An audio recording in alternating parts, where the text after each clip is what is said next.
Big Boss Malayalam season 7 live update ആണ്.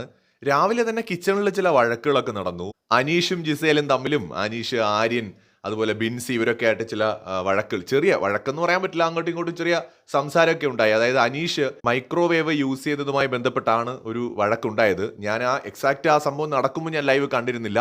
പക്ഷെ അതിനുശേഷം വഴക്ക് നടക്കുമ്പോഴാണ് ഞാൻ ലൈവ് കാണുന്നത്. അപ്പോൾ അതിനകത്ത് പറയുന്നതിൽ നിന്ന് മനസ്സിലാവുന്നത്, എനിക്ക് തോന്നുന്നു അദ്ദേഹം വെള്ളം എന്തോ കൊണ്ട് വെച്ചത് കുറച്ച് ഡേഞ്ചറസ് ആയിട്ടുള്ള രീതിയിലായിരുന്നു യൂസ് ചെയ്ത പാത്രവുമൊക്കെ.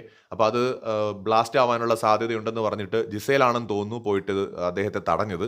ഇത് എല്ലാവരും ഇതൊന്നും ഉപയോഗിക്കുന്ന ആൾക്കാരല്ല, അപ്പോൾ അറിയാത്ത ആൾക്കാരും ഉണ്ടാവും. അപ്പോൾ അവർക്ക് ഇതൊക്കെ പറഞ്ഞു കൊടുക്കണ്ടേന്നൊക്കെ പറഞ്ഞിട്ട് അനീഷ് അതിൽ പിടിച്ച് ചെറിയൊരു ഇഷ്യൂ അവിടെ ഉണ്ടാക്കുന്നതാണ് ഞാൻ ലൈവിൽ കണ്ടത്. എന്തായാലും രാവിലെ തന്നെ അനീഷിൻ്റെ പണി തുടങ്ങിയിട്ടുണ്ട്. അനീഷ് ഇപ്പോൾ കിച്ചൺ ടീമിലാണല്ലോ, അപ്പോൾ അവിടെ അനീഷിൻ്റെ പണി തുടങ്ങിയിട്ടുണ്ട്.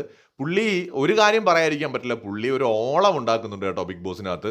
ഇല്ലെങ്കിൽ ഓണമില്ലായി പോയേനെ ചിലപ്പോൾ ഇത്. എന്തായാലും ഇപ്പോൾ ലൈവിൽ കണ്ടന്റ് ക്രിയേറ്റ് ചെയ്യുന്നതിൽ കുറച്ചെങ്കിലും ശ്രദ്ധിക്കുന്ന ഒരാൾ അനീഷ് മാത്രമാണ്. അത് എന്ത് പേരിലാണെങ്കിലും. ഈ ഓവന്റെ കേസ് തന്നെ, മൈക്രോവേവിന്റെ കേസ് തന്നെ അനീഷ് അറിഞ്ഞുകൊണ്ട് കണ്ടന്റിന് വേണ്ടി ചെയ്താണെന്ന് പോലും അറിയില്ല. ലൈവിൽ ആ എക്സാക്ട് ഇഷ്യൂ എന്താണെന്ന് കണ്ട ആരെങ്കിലും ഉണ്ടെങ്കിൽ ഒന്ന് കമന്റ് ചെയ്തേക്കൂ. എന്താണ് കറക്റ്റ് ആയിട്ട് ആ ഡേഞ്ചറസ് ആയിട്ട് എന്തോ കാര്യം ചെയ്തു എന്നാണ് അവിടെ എല്ലാവരും പറയുന്നത്. അത് കണ്ടിട്ട് നമ്മുടെ ജിസേൽ ഓടി വന്നിട്ട് അതിനെ തടഞ്ഞു എന്നും അതാണ് പിന്നീട് സംസാരത്തിലേക്ക് പോയതെന്നൊക്കെയാണ് ഈ സംഭാഷണത്തിൽ നിന്ന് മനസ്സിലായത്. പക്ഷെ ആ ശരിക്കുള്ള സംഭവം നടക്കുന്ന സമയത്ത് ഞാൻ ലൈവ് മിസ്സായി പോയി എനിക്ക്. അപ്പോൾ ആരെങ്കിലും അത് കണ്ടവരുണ്ടെങ്കിൽ ജസ്റ്റ് ഒന്ന് കമന്റ് ചെയ്യൂ, ബാക്കിയുള്ളവർക്ക് ഹെൽപ്പ് ആവും. കൂടുതൽ അപ്ഡേറ്റുകളുമായി വീണ്ടും വരാം.